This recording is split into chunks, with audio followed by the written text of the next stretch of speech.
At the Drive-Thru at Starbucks by EZmisery. I'm from a small town. I mean small. Nothing much happened other than take your tractor to work day. I was a high school senior in a class of 42 people. We had all known each other since diapers. I could give you the first, middle and last name of every kid in my class. The biggest thing that happened to our town was the day we got the Starbucks.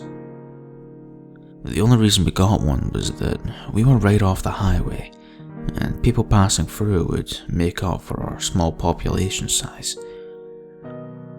Needless to say, we were thrilled.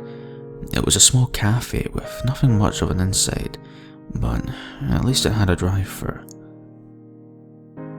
The building itself was stacked right next to a strip mall, so it had a tiny parking lot. The actual drive-thru was pinned against a brick wall. Once you were in the line, you had no choice but to keep going. This was especially annoying when the people in front of you had long orders. The line could fit about 6 cars back to back, and it was always full. Let me just say, the Starbucks didn't last long. 8 months after it opened, it was shut down. I got to see the reason why firsthand. It was spring break.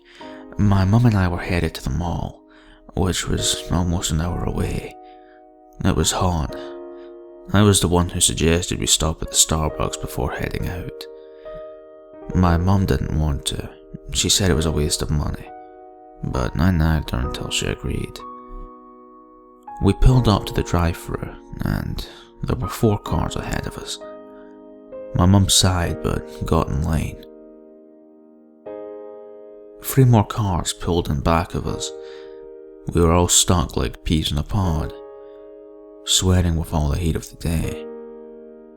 I want something cold, I whined to my mum. She rolled her eyes. Strawberries and cream? Yes, please. I pulled out my phone and Snapchatted some friends, getting fraps with the mum I typed as I snapped a pic of us. My mum laughed and pushed the phone away.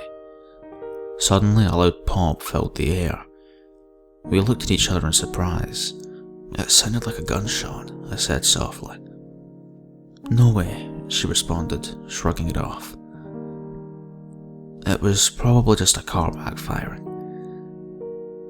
We sat in silence for the next few moments. I think we both sensed something change. Then the scream came. It was a man's. Instinctively, I stuck my head out of the window to see what was going on. Because of how packed in we were against the buildings, we couldn't actually open our doors, but it was small enough that I could half get my body out the window to view the scene. There was a figure standing on the hood of a car. It was about 4 cars ahead of us. He wore a gorilla mask, and in his hands was a gun. He had it pointed down towards the windshield. Someone inside the car was screaming, begging for help. My mum pulled me in the car right before another pop filled the silence. The windshield shattered, and it lit up the alley with fear. We need to get out of here, my mum said under her breath. She looked around wildly, knowing that we were blocked in. The cars behind us weren't moving, and obviously neither were the cars in front. None of us could open the doors. What the fuck? I whimpered. It's gonna be okay. My mum put the car in reverse and slammed on the gas, but we weren't moving. We couldn't get enough speed. She struck the car behind us, which faltered but didn't move. My mum's panic was getting worse. She tried going forward, but the same thing happened. We could see the people in other cars panicking as well. The woman in front of us was banging the door against the brick of the building, trying desperately to climb through. She managed to edge halfway out, but got stuck. The man in the mask calmly climbed over the car he had just shot into and moved on to the next one. I watched in horror as he tapped on the windshield. There was a couple in the front seat. I could see them holding each other in dismay. Roll down your window, the masked man said loudly. The seconds ticked by.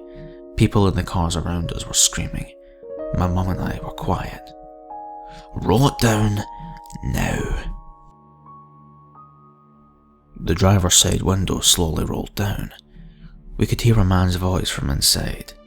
"Please, we have kids in the car, don't hurt us. We're good people, please." The masked man leaned over towards the open window and shot the couple 2 times. Blood erupted from the car. The windows were painted red. Now we could hear the cries of children. My mum grabbed my hands. She swallowed slowly. "Get down," she said. "What?" I couldn't comprehend what was happening. "Get down as far under the seat as possible. He may not see you." "But Mum..." The words were interrupted by a chorus of gunshots. The kids' cries ceased. Without another word, I folded myself into the space under the dashboard. I got as small as possible. My mum angled her purse next to me, nearly covering the spot I was in. She was breathing hard. A woman's voice piercing the alleyway. Why are you doing this?" I realised it must be the woman trying to get out of her car door. She got stuck between her car and the wall. I shut my eyes, trying not to picture her hanging there, just waiting to be shot down. Even my mum looked away as the shot rang out. Blood sprayed. My mum braced herself against the steering wheel, looking ahead as if entranced. I sobbed quietly. I could feel the man jump onto the hood of our car. His footsteps were loud right above us. I glanced towards my mother. She didn't dare look at me. The gorilla mask hung down over the open window of my mum's side. The gun was pointed at her temple. I couldn't see his real face, but I got the feeling he was smiling. My mum suddenly reached out and grabbed the gun. I nearly knocked my head against the dashboard in surprise. The man must have been surprised too, because the gun came easily out of his grip. She aimed upward and pulled the trigger. She shot him as many times as she could before the bullets ran out. Blood was dripping down the windshield and all over her clothes. The man was covered in holes, but she kept pulling the trigger even though nothing came out. I breathed a huge sigh. I couldn't believe she just did that. My mum, a small-town housewife, just killed a murderer. But before I could crawl out, another pop sounded. It came from my side of the car. I watched in horror as my mum's head exploded out the back of her skull. She fell forward onto the steering wheel, her nose on the horn. I slowly turned my head to my side of the car, where someone wearing a Barbie mask was peering down. She cocked her head to the side, surveying her work. She must not have seen me because she disappeared. I felt her step off my car onto someone else's. I tried to breathe, but nothing came out. I stayed under my seat for nearly an hour. The police arrived within 20 minutes of the first shot, but I couldn't get myself to move. They only found me after using the jaws of life to open up the top of her car and pull my mum out. When the officer saw me, her face crumpled. She could see the fear still etched into my face. I was the only survivor from the drive-thru. Altogether, 13 people were shot to death, including 3 kids under the age of 10. The man in the gorilla mask was later identified as a radical eco-terrorist. They planned this event to protest Starbucks' impact on the environment. Despite their intent, no one who worked at Starbucks was injured. It was just those of us in line. They never found the other person.